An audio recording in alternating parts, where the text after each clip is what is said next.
Ayun mga kabady, bagong taon. Happy New Year sa ating lahat. Happy New Year po. Siyempre, mag-aalmusal kami. Bagong taon, New Year na New Year mga kabady. Wala kaming lechon kawali, wala kaming lechon sa aming lamesa. Pero, dilis na may kamatis at sibuyas. Tsaka, adobong kangkong. Yan na yung aming almusal ni Papa Janet. Yan yung aming New Year. Tapos magkakamay pa, tapos kasabay ko si Georgia kumain. Panalo! Kaya mga kabady, sabayan nyo kami kumain ni Founder Janet. Kain po tayo mga kabady. Happy New Year! Magkakamay lang kami. Kahit wala po tayong handa, ay importante masaya po tayo, malusog. So, yun na.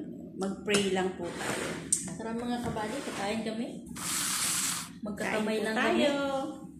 Adobong kangkong po. Kamay-kamay lang kami. Mas masarap kumain ng nakakamay, di ba? Thank you, Lord. Thank you. Diba? Daig pa to yung lechon mga kabady.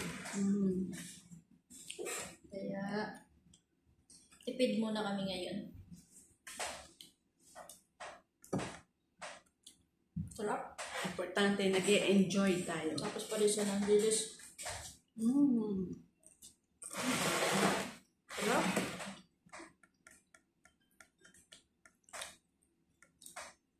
Si Founder Janet yung mga kabali. Diyan ako bilib sa kanya. Kasi hindi siya maarte. Hindi siya mapili sa pagkain. Basta gulay yan. Go yan. Kahit anong gulay.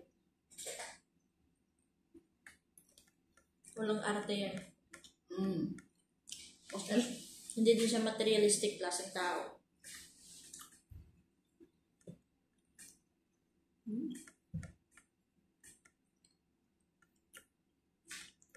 Gantong ulam sapat na. Mas masarap pa yung gantong ulam eh. Hindi, ay pa namin yung lechon.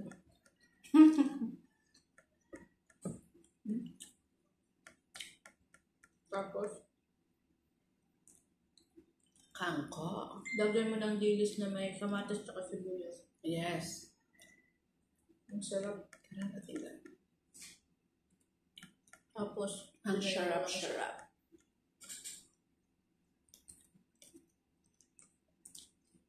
Panalo.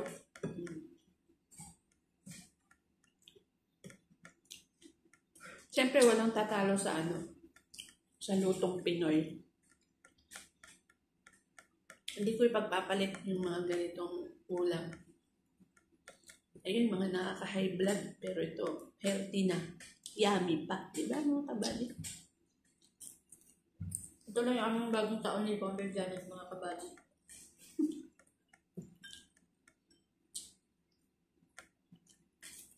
Swerte pa din kami kahit kangkong lang sa amin.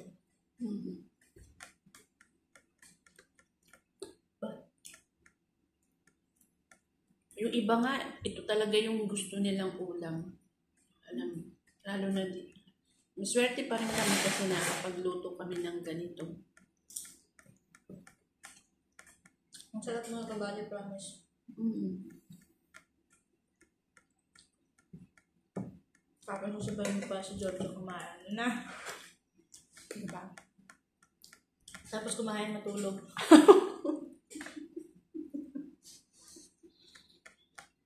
Matutulog na busog. Gigising na gutom.